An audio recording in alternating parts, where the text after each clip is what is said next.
Les invito a abrir sus Biblias en el libro de Daniel, el capítulo número 7 y 8.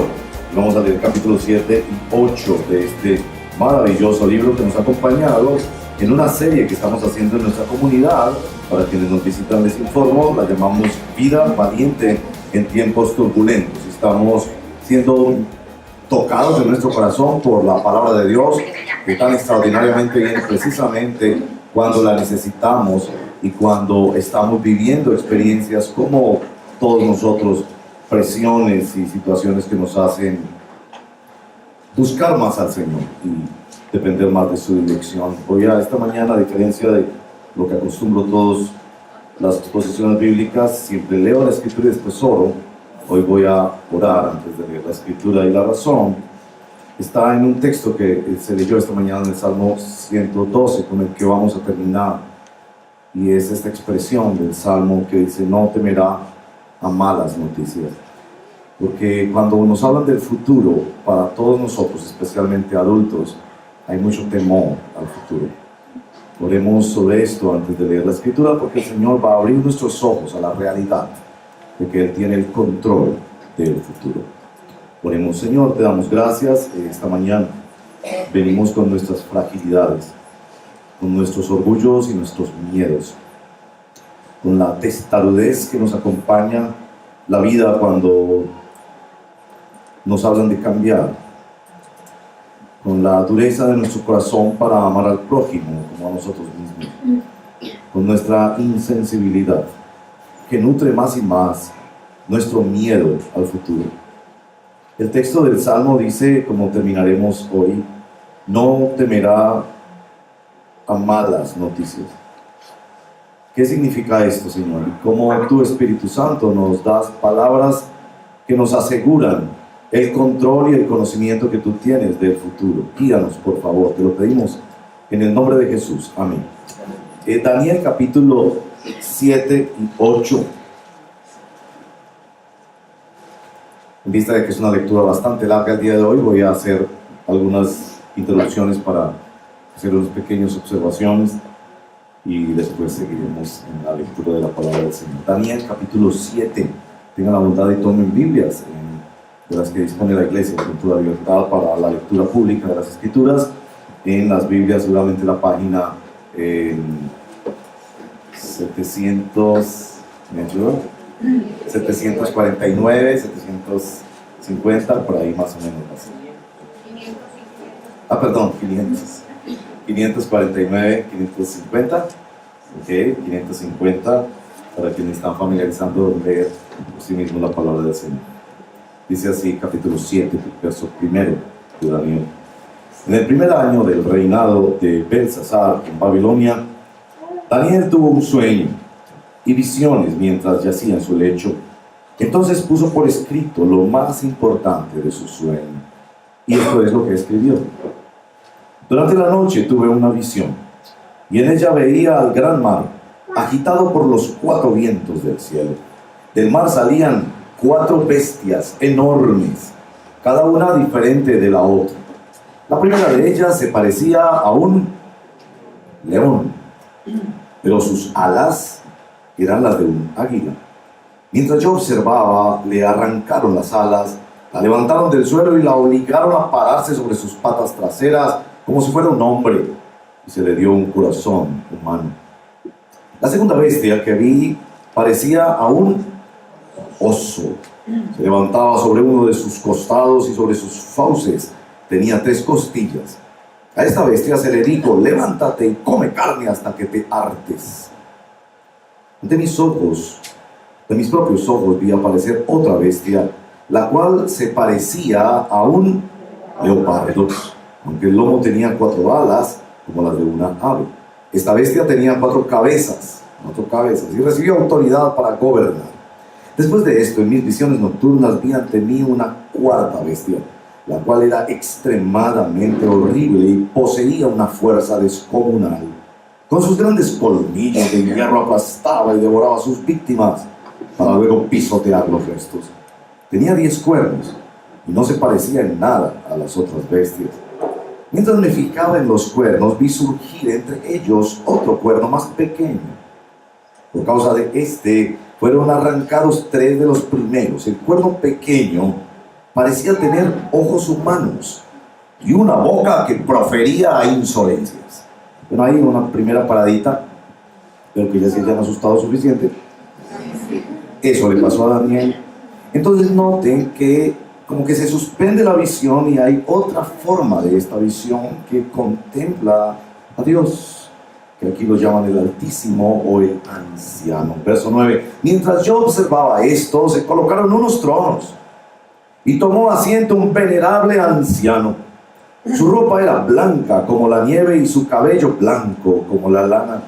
Su trono con sus ruedas centelleaban como el fuego, y debajo de su presencia brotaba un torrente de fuego. Miles y millares le servían, centenares de miles lo atendían. Al iniciarse el juicio, los libros fueron abiertos. Aquí él regresa otra vez a lo de las bestias. Yo me quedé mirando por causa de las grandes insolencias que profería el cuerno pequeño que mencionó antes. Seguía mirando hasta que esta bestia la mataron, la descuartizaron y echaron los pedazos al fuego ardiente. A las otras bestias les quitaron el poder, aunque las dejaron vivir por algún tiempo. En esa visión nocturna, parece que regresa a la segunda forma de visión, vi que alguien con aspecto humano, nos adelantamos a saber que es el Mesías, venía entre las nubes del cielo, se acercó al venerable anciano y fue llevado a su presencia. Y se le dio autoridad, poder y majestad. Todos los pueblos, naciones y lenguas lo adoraron. Su dominio es un dominio eterno que no pasará, y su reino jamás será destruido. Verso 15, ya entendemos a Daniel. Yo, Daniel, me quedé aterrorizado y muy preocupado por las visiones que pasaban por mi mente. Me acerqué entonces a uno de los que estaban allí y le pregunté el verdadero significado de todo esto. Y esta fue su interpretación. Miren, versos 7 y 8, es bastante sencilla la interpretación.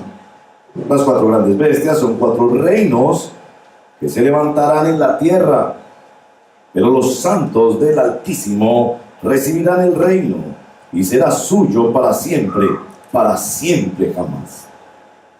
Bueno, la interpretación era muy sencilla y Daniel quiere un poco más de información. Verso 19: quise entonces saber el verdadero significado de la cuarta bestia, la cual desmenuzaba a sus víctimas y las devoraba pisoteando luego sus restos. Era muy distinta a las otras 3, pues tenía colmillos de hierro y garras de bronce. Tenía un aspecto espantoso. Quise saber también acerca de los 10 cuernos que tenía en la cabeza y del otro cuerno que le había salido y ante el cual habían caído 3 de ellos. Este cuerno se veía más impresionante que los otros, pues tenía ojos y hablaba con insolencia. Mientras observaba yo este cuerno libró una guerra contra los santos y los venció. Entonces vino el anciano y emitió juicio en favor de los santos del Altísimo. En este momento los santos recibieron el reino. Y esta fue la explicación que me dio el venerable anciano. Y Dios le está dando la explicación a Daniel. La cuarta bestia es un cuarto reino que surgirá en este mundo. Será diferente a los otros reinos. Devorará a toda la tierra, la aplastará y la pisoteará. Los 10 cuernos son 10 reyes que saldrán de ese reino. Otro rey les sucederá, distinto a los anteriores, el cual derrocará a los 3 reyes. Hablará en contra del Altísimo y oprimirá a sus santos. Tratará de cambiar las festividades, también las leyes, y los santos quedarán bajo su poder durante 3 años y medio. Los jueces tomarán asiento y el cuerno se le quitará el poder y se le destruirá para siempre. Entonces se dará a los santos, que son el pueblo del Altísimo, la majestad y el poder, la grandeza de los reinos. Su reino será un reino eterno y lo adorarán y obedecerán todos los gobernantes de la tierra. Verso 28. Ustedes van a entender muy bien a Daniel porque dice, aquí termina la visión. Yo, Daniel, me quedé desconcertado por tantas ideas que me pasaban por la mente, a tal grado que palideció mi rostro, pero preferí mantener todo esto en secreto. Debemos leer el capítulo 8 porque el capítulo 8 arroja mucho más luz sobre el número 7. En el tercer año, 2 años después del reinado de Belsasar, el hijo de Nabucodonosor, yo, Daniel, tuve otra visión. En ella me veía en la ciudadela de Susa, en la provincia de Elam, junto al río Ulai. Me fijé y ve ante mí un carnero con sus 2 cuernos. Estaba junto al río y tenía cuernos largos. Uno de ellos era más largo y le había salido después. Me quedé observando cómo el carnero atacaba hacia el norte y hacia el sur. Ningún animal podía hacerle frente, ni había tampoco quien pudiera librarse de su poder. El carnero hacía lo que quería y cada vez cobraba más fuerza.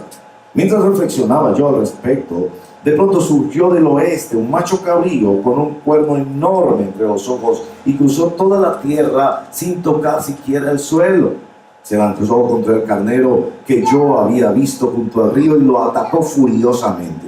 Yo vi cómo lo golpeó y lo rompió y le rompió los 2 cuernos. El carnero no pudo hacerle frente, pues el macho cabrío lo derribó y lo pisoteó. Nadie pudo librar al carnero del poder del macho cabrío.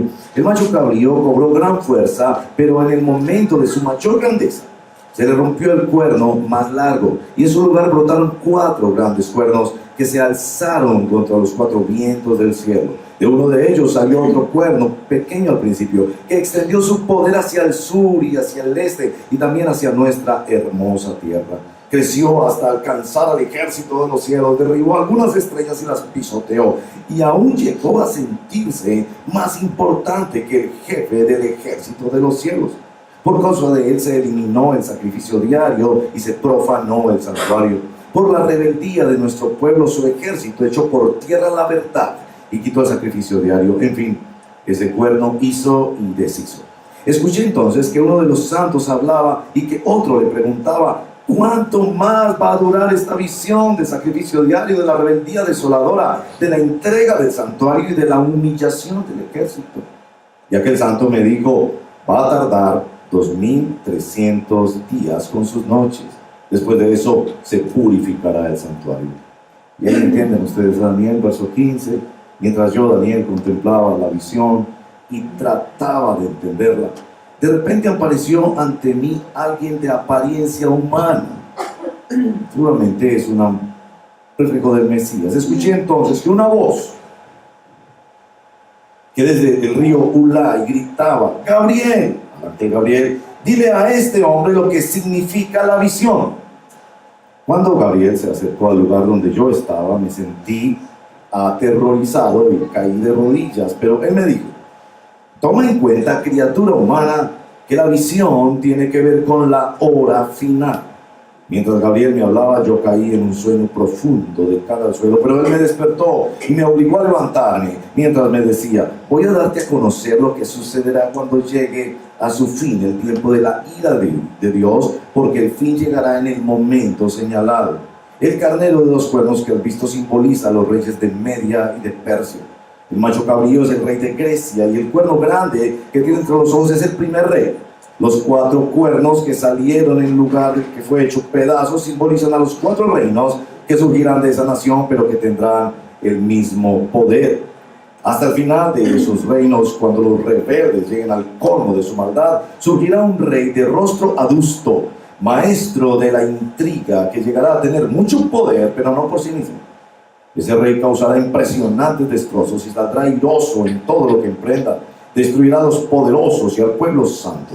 Con su astucia propagará el engaño, creyéndose un ser superior. Destruirá a mucha gente que creía estar segura y se enfrentará al príncipe de los príncipes, pero destruido sin la intervención, pero será destruido sin la intervención humana. Esta visión de los días con sus noches que te he dado a conocer es verdadera, pero no la hagas pública, pues para esto falta mucho tiempo. Verso 27, entenderán a Daniel. Yo, Daniel, quedé exhausto y durante varios días guardé cama. Luego me levanté para seguir atendiendo los asuntos del reino.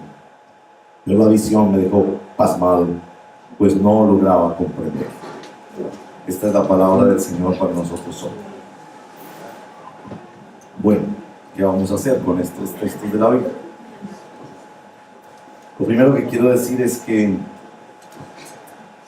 nosotros enseñamos aquí la Biblia de una manera expositiva y sistemática. Eso quiere decir que predicamos un texto, un pasaje de la Biblia cada vez y predicamos libros completos de la Biblia. Una de las cosas más importantes que tiene esta metodología histórica que ha acostumbrado la Iglesia cristiana es que no nos deja evitar los textos difíciles y asegura que los pastores no prediquen siempre lo mismo y tengan esos círculos discursivos que son muy comunes hoy en día en ciertas congregaciones. Así que aquí estamos, en Daniel 7 y 8. ¿Cómo les parece, pues? Para la mayoría esto suena extraño, que esté en la Biblia, parece como un zoológico, difícil de acumular tanta información y preguntándose uno qué quiere decir y cómo puede ayudarnos Dios hoy con estos textos de la palabra de Dios. Noten que aquí es Dios quien está explicando a Daniel las visiones. En los primeros 6 capítulos era Daniel dotado por el Espíritu Santo para interpretar visiones. Aquí es Dios mismo, y a veces a través de un ángel que le explica. Es Dios trayendo una revelación especial a su pueblo. Dios explica visiones a Daniel para notar esto de la profecía bíblica, y ese es quizás nuestro gran tema del día de hoy, que tenemos la palabra profética más segura y que la fuente de nuestra revelación no es Daniel o personas especialmente dotadas, sino la misma palabra de Dios. Hay una repetición de cosas que se acumularon en la mente de Daniel. Ya desde el capítulo 2 se le había dado esta visión de una estatua de diferentes partes, pero es mucho más aterrorizador un animal que una estatua. Capítulo 7, 8, y veremos después en el capítulo 11 los sucesivos imperios que vendrían. Mi trabajo esta mañana no es entrar a describir cuáles fueron esos imperios. El capítulo 8 lo dice claramente, o quién fue el cuerno pequeño. Que para muchos la especulación es que el cuerno pequeño era el gran imperio romano que se sucedió en el imperio del Vaticano. No voy a entrar en esa clase de especulaciones, si bien hay información suficiente para pensar que fue Alejandro Magno el que logró controlar todos aquellos imperios y cuyo imperio finalmente se dividió en 4. O que esa persona que eliminó el sacrificio diario en el templo de Jerusalén fue Antíoco Epifanes. Esas cosas en la historia se pueden ver así y se pueden conectar particularmente con el libro del Apocalipsis, donde se señala el surgimiento de un gran personaje. Eso lo vemos al final del capítulo 8, que será el anticristo, que peleará contra el príncipe de los príncipes, que es nuestro Señor Jesucristo, el príncipe de la paz, y que será derrotado finalmente. Tampoco les voy a explicar qué quieren decir los 3 años y medio, que aparecen también en el libro del Apocalipsis, donde se señalan esos 42 meses que sufrirá especialmente el pueblo de Dios antes de la victoria final. ¿De qué trato de ocuparme esta mañana? De hablarles de la importancia y de los principios fundamentales de la profecía bíblica. El problema que yo quiero abordar esta mañana es el problema del desconocimiento por nuestra parte del control que Dios tiene sobre el futuro.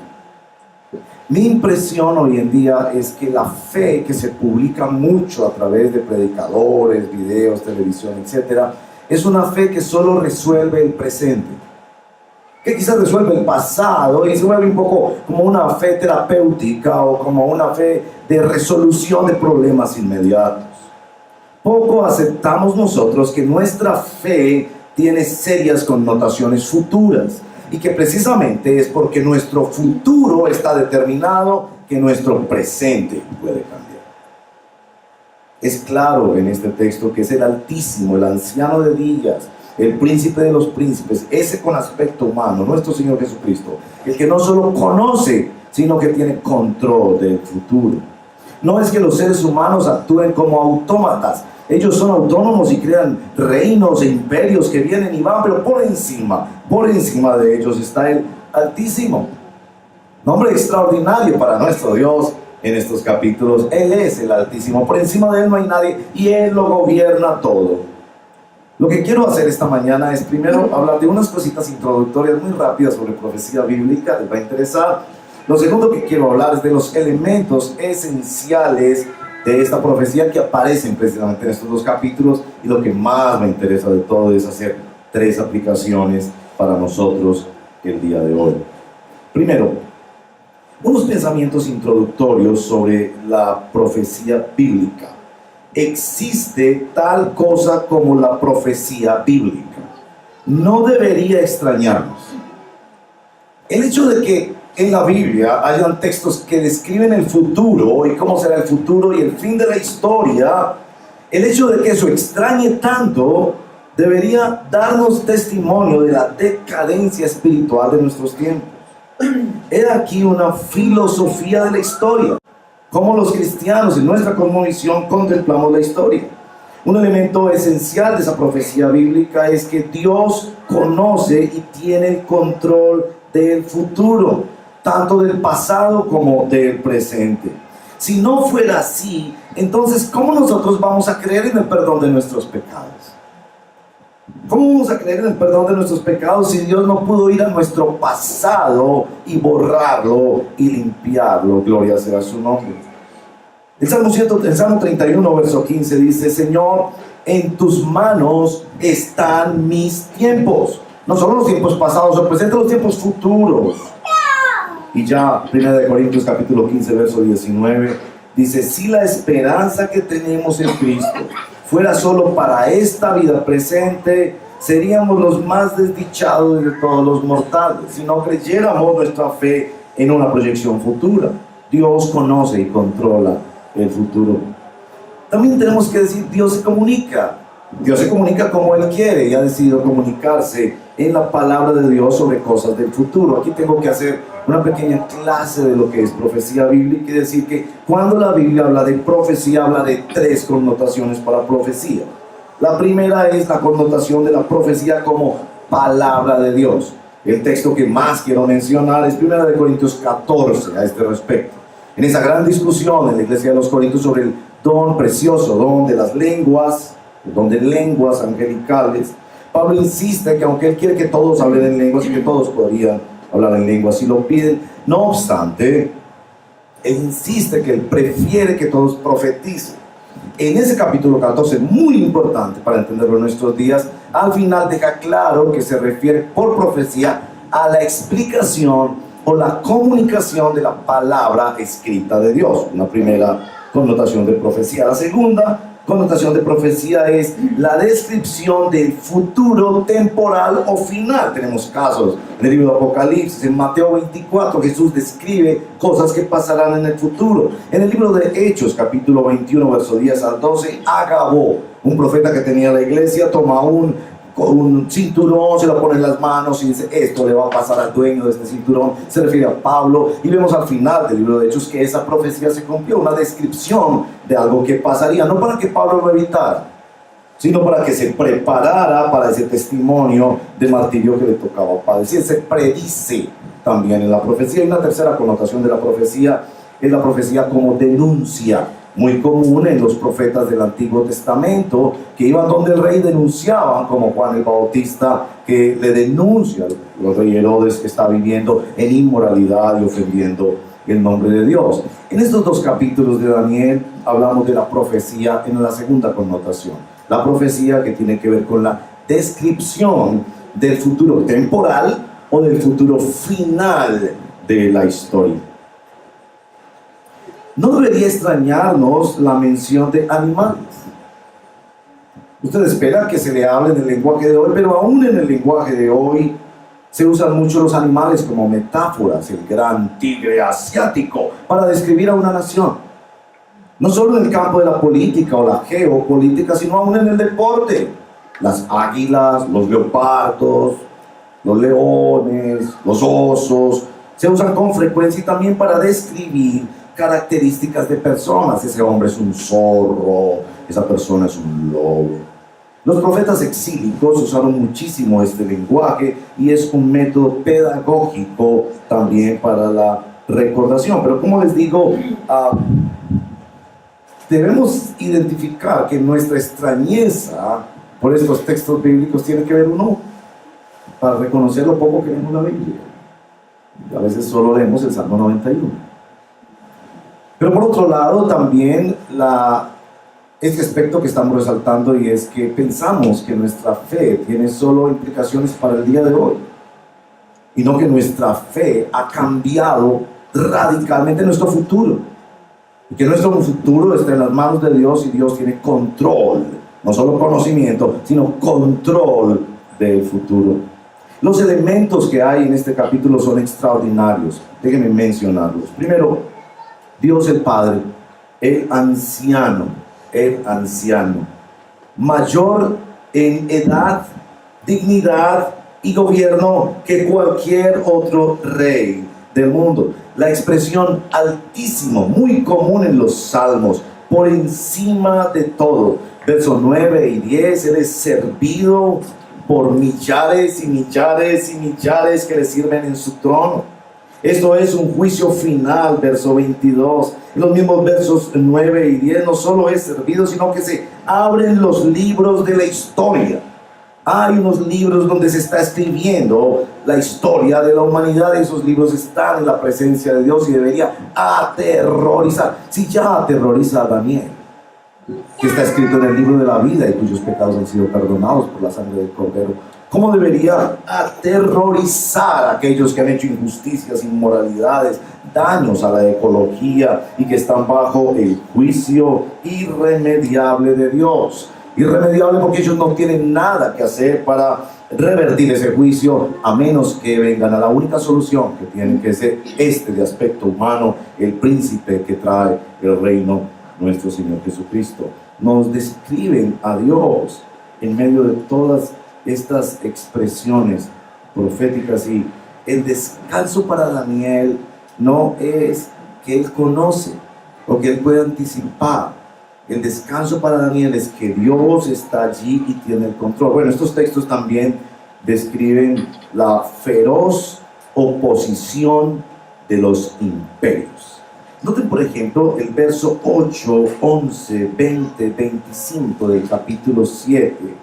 De una manera bastante incisiva, menciona que esta persona hablará insolencias, se rebelará contra Dios y que estará conduciendo un imperio. El libro de Apocalipsis habla un poco más para describir que este aparente anticristo, que puede haber uno final y puede haber muchos en la historia, está específicamente ensañado contra las cosas de Dios. Un imperio poderoso que está en contra de Dios. Pero no nos debe extrañar, Efesios capítulo 2 dice que los seres humanos sin Cristo son hijos de desobediencia, que la tendencia natural de los gobiernos es estar en contra de Dios.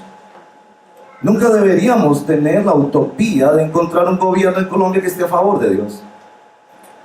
Podríamos pensar que hay gobiernos que son mejores, más cercanos a los mandamientos de Dios, pero siempre deberíamos recordar que todos esos imperios se levantan en contra de Dios. El tercer elemento es que se usa pues esta descripción de el Mesías.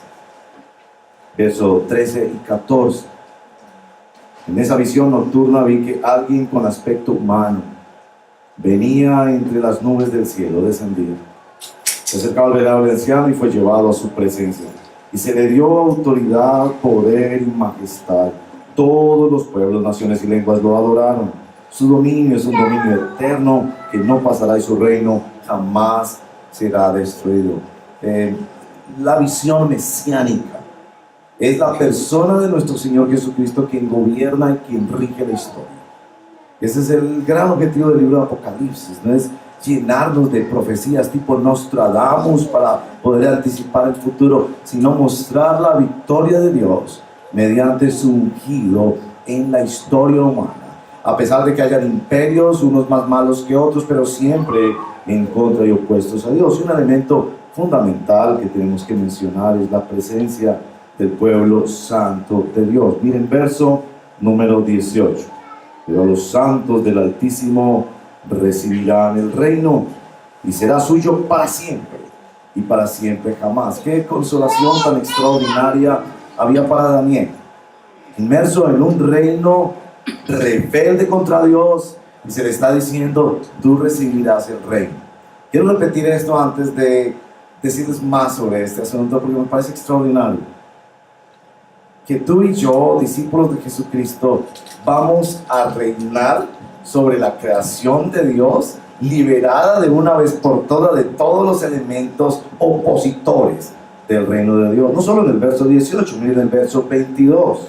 Entonces vino el anciano y emitió juicio en favor de los santos del Altísimo. En ese momento los santos recibieron el reino. Y en el verso número 27 se nos especifica más.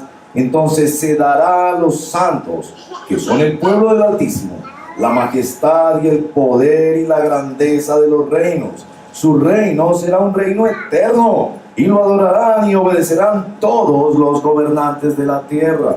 Esto es un grandísimo consuelo. Como dice Hebreos capítulo 12, verso 28, estamos recibiendo un rey. Y ese grandísimo tema, que es un enorme paradigma en las Escrituras, el reino de Dios. No es solo que somos invitados por la gracia de Dios a sentarnos en el banquete del reino de Dios, sino que en el mismo reino de Dios se nos dice: vamos a reinar.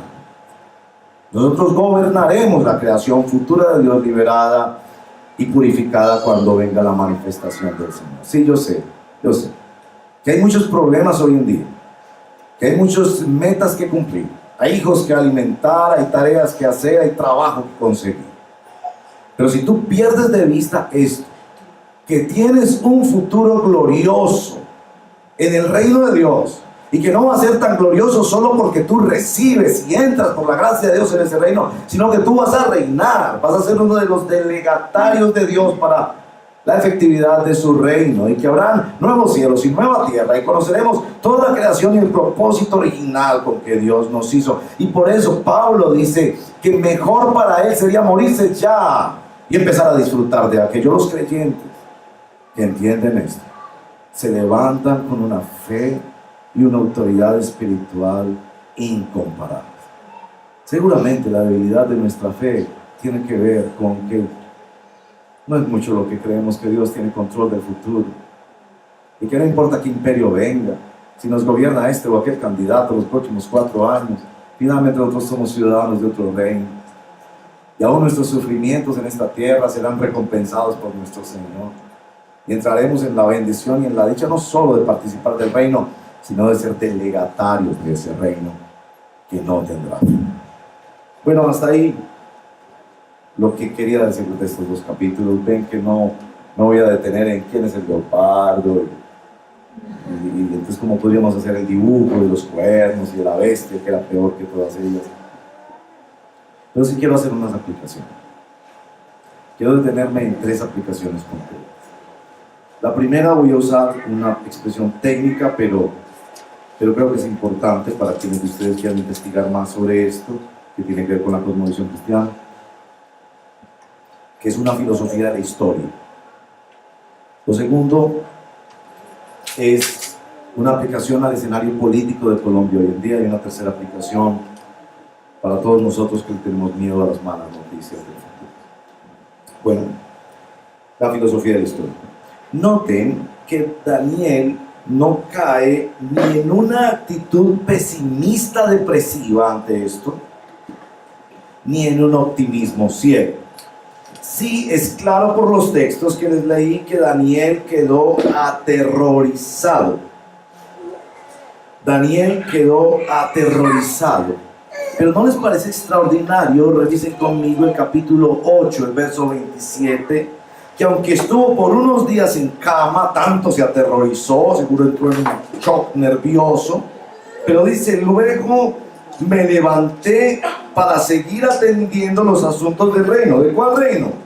Del reino en el que él trabajaba, que era el reino babilónico, por lo menos en el momento de esta visión, que es Belsasar, todavía es el reino babilónico. Y no cae en una actitud de desesperación, de vendamos todo, arruinemos todo, no vamos a trabajar, esto es el apocalipsis, ya vámonos para una finca y esperemos que aterricen marcianos. No, él asume una posición de seguir sirviendo fielmente a Dios. No cae en la posición ni depresiva, pesimista, ni ciega, optimista. Todo va a ir bien, todo va a ir bien, todo va a ir bien. No todo va a ir bien. Lo más seguro es que cada vez va a haber más corrupción y más problemas en esta tierra. Pero en lugar de ir al extremo de optimismo, pesimismo, Él sigue sirviendo fielmente. Esto es una filosofía de la historia. ¿Por qué? Porque Él sabe que Dios tiene el control y que no importa cuán buenos o cuán malos sean los tiempos, Dios es fiel a su promesa y vendrá un futuro glorioso y habrá un fin. El libro de Hechos termina, ya estudiaremos el capítulo 12, cuando al final del capítulo 12 le dice: pero tú persevera hasta el fin y descansa, que al final de los tiempos te levantarás para recibir tu recompensa. Así termina el libro de Daniel, y eso lo estudiaremos más adelante. Pero esta es la filosofía de la historia tiene un fin y Dios tiene control sobre ese fin. Entonces no necesito estar idolatrando un sistema político ni deprimiéndome porque todo es un fracaso, entonces peguémonos un tiro. No, voy a ser fiel a mi Dios. Yo voy a seguir ocupándome en ese lugar que Dios me dio en la historia, siéndole fiel a Él. Creo que esta filosofía de la historia corrige el evangelio terapéutico, porque el evangelio terapéutico retiene el mensaje bíblico como si fuera algo que solamente resuelve el pasado para estar bien en el presente. Nos abre una dimensión del evangelio que es para un futuro glorioso. Vamos camino como peregrinos y extranjeros a una patria extraordinariamente, que ojo no vio, que oído no oyó, que no han subido al corazón de los hombres, y que Dios ha preparado para todos los que le aman. ¿Por qué le aman? Porque Él los amó primero, porque Él los escogió para que lo amaran. La gloria del reino de Dios, es decir, que nosotros los cristianos, y esto es esencial en la filosofía de la historia, no estamos determinados por nuestro pasado, sino por nuestro futuro. Yo actúo hoy con base en el futuro. Yo actúo hoy porque yo sé que mi Dios tiene control sobre el futuro. Vendrán imperios, irán imperios, pero mi Dios tiene el último capítulo de este libro escrito. Y ese capítulo es para gloria de su nombre y para bien de su pueblo. Bueno, la segunda aplicación que quiero hacer es el escenario político de nuestra Colombia. Creo que es muy importante que no importa por qué candidato votemos, porque es claro que entre nosotros hay diversidad de opiniones políticas y así debe ser. Son gobiernos pasajeros e imperfectos. Usted no puede defender un candidato frente a otro diciendo: ese es un demonio y este otro es un ángel. No. Ni el uno es un demonio ni el otro es un ángel. Son seres humanos falibles que hoy pueden prometer cosas extraordinarias y mañana incumplir su promesa, o que hoy pueden aparentar que es lo peor y mañana terminar siendo muy buenos gobernantes. Es decir, no podemos absolutizar nuestro lenguaje político. Y esto, hermanos y hermanas, escúchenme por favor. Como iglesia cristiana tenemos que ser una comunidad dialogante, donde hay la oportunidad de expresar opiniones sobre política, sobre deporte, etcétera, etcétera, sin absolutizarlo. Se los digo por lo siguiente. Escucho a veces hermanos y hermanas hablando de los candidatos políticos como si estuvieran hablando de la divinidad del Señor Jesucristo, o de la salvación solo por la fe, o de la autoridad de la palabra de Dios, con una pasión y un absolutismo como si estuvieran absolutamente seguros que conocieran que ese futuro va a ser glorioso en manos de tal candidato. Eso no es así, hermanos y hermanas. No es así. Tenga usted sus opiniones políticas, vote, por favor, vote. Pero entienda una cosa: ese candidato es imperfecto y ese candidato es pasajero. Ese candidato puede prometer una cantidad de cosas que no las va a cumplir. Y puede no prometer muchas cosas que después resulta que en las vueltas de la historia van a resultar de bien para nuestra amada nación. Es muy importante que no elevemos nuestro lenguaje de la fe a niveles políticos o deportivos o de cualquier otra naturaleza. Nuestro lenguaje de la fe por el que moriríamos, afirmando que Cristo es el Señor de la historia, que Él es Dios, que su muerte y su resurrección son el único camino de salvación. Claro, ahí hablamos absolutamente. En los otros temas no. No les extrañe que en una semana una persona cambie de opinión. Con los cambios que hemos tenido la última semana, yo he cambiado mi opinión. ¿Y qué hay de malo en eso? Escuchamos el debate, participamos, pues yo no estoy decidiendo aquí la vida o la muerte, Estoy decidiendo cuál es un mejor candidato y de repente la semana siguiente otro me pareció mucho más coherente en su programa. Así que yo no tengo que firmar con sangre esas opiniones, ni tenemos que elevarlo a unos absolutos. Eso creo que nos liberaría para escucharnos. Tienes razones, eres inteligente, tú no eres un tonto porque piensas en un candidato diferente al mío. Eres inteligente, lo has analizado, tienes tus razones, escúchame las mías, y en ese debate de pronto conseguimos influirnos bien. Podemos hasta cambiar de opinión a la luz de una buena conversación. Pero uno ve aquí a Daniel descansando en que Dios tiene el control de la historia. Claro, habían unos reinos que eran mejores que otros y sobresale este factor. Que las visiones vienen durante el reinado de Belsasar, el hijo de Nabucodonosor. Y es claro que Belsasar no tomó en cuenta a Daniel. No lo invitó a la fiesta, no lo tenía de consejero, no lo había puesto en un puesto importante. Es claro que hay gobiernos que consideran más o menos a la iglesia. Pero no por eso ese gobierno es el gobierno de Dios. Es un gobierno como todos los demás que tiene falencias. Bueno, me interesa muchísimo esta última aplicación que viene del Salmo 112. Hermanos y hermanas, ¿cómo nos debe afirmar una escritura como esta? Que Dios tiene el control soberano del futuro. No solo que Él conoce el futuro, sino que Él tiene el control soberano del futuro. Que mientras Daniel está aterrorizado, el Altísimo está sentado, tranquilo, es servido por millares, se abren los libros, desciende el Hijo del Hombre, la historia sigue, él dice todavía no, porque no es todavía el tiempo final. Es decir, Dios tiene el control, pero seamos francos, hermanos y hermanas. Cuando el Salmo 112, verso 7 nos dice: no temerá recibir malas noticias. ¿Qué es lo que eso nos dice? Dice ese texto que no habrá malas noticias. Intérpretes de la Biblia, Salmo 112, verso 7. ¿Quiere decir ese texto que no tendremos malas noticias? Así como le prometen algunos de sus predicadores favoritos en la televisión que todo irá bien, será rico, famoso, sano, saludable por siempre y jamás. No, Señor, del mundo tendrás aflicción. El texto no quiere decir que no habrá malas noticias, sino que no temeremos a malas noticias, que no seremos determinados por las malas noticias. Pero hermanos y hermanas, seamos francos, porque este tema a mí me interesa mucho. Yo tengo 52 años. Cuando estoy atendiendo una consejería y suena el teléfono y es uno de mis hijos, casi siempre me asiste el pensamiento, se los confieso: algo malo pasó. Algo malo pasó. Se chocó, se accidentó, se perdió, lo atracaron, cualquier cosa. Ahora estamos en una ciudad donde tenemos mucho miedo. Entonces leo ese texto: no temerá recibir malas noticias. No es que no habrá malas noticias, sino que no temerá, no vivirá con esa angustia que suena el teléfono a medianoche, que nos llama el familiar y se encuentra un poco serio el familiar. ¿Y usted qué le pasó? Usted cuente, ¿qué le pasó? ¿Qué le pasó? Es decir, somos tan asistidos por el miedo. Sí habrá malas noticias, pero no seremos determinados por el miedo a malas noticias. Nuestro refugio habrá de ser las buenas noticias del Evangelio.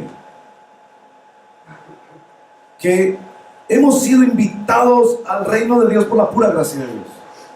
Y que ese es un reino que no tiene solo implicaciones para el aquí y el ahora, sino para toda la eternidad. Y que si alguien quisiera hacernos mal, como en la historia de Balaán, terminará de alguna manera en bendición, en algún momento, que así lo señale nuestro Señor, pero que las cosas han sido diseñadas para el bien de Dios. La semana pasada se los decía, en el caso de Daniel, prosperado por el Señor. Cree en los planes de bienestar y de bondad que Dios tiene para ti, que se nos entregará un reino para siempre, que entre más dura sea la pelea, mejor será el premio y la victoria, que Dios tiene control soberano sobre esto. Y hermanos y hermanas, hemos de leer Apocalipsis, hemos de leer estos textos proféticos así nos aterroricen y no entendamos del todo, pero esencialmente para saber, mi Dios tiene control del futuro. Mi Dios tiene el control del futuro temporal de los imperios, pero de mi futuro glorioso también, de la eternidad. De tal manera que invadidos y atravesados por la palabra de Dios, nosotros podamos responder el teléfono, y aún si se recibe una mala noticia, no vivir amenazados y asustados por eso todo el tiempo, sino confiar que nuestro Dios vive y reina, que reinaremos con Él. Y pasarán imperios, vendrán candidatos, y vendrán gobiernos, y vendrán situaciones económicas, tantas realidades sociofinancieras que nos influyen. Pero nuestra fe va más allá de la muerte. Hemos puesto nuestra confianza en el Señor Jesucristo y nos ha dado una fe para abrazarlo a Él. Para abrazarlo a Él en medio del éxito, de modo que no nos volvamos orgullosos ni egocéntricos, y en medio de las luchas y el fracaso, para saber que nuestro Dios tiene control, de manera que no seamos optimistas ciegos ni pesimistas depresivos, sino hombres y mujeres que, como Daniel, después de quedar un rato asustados, nos levantamos para seguir sirviendo a Dios, que nuestro Dios quiere.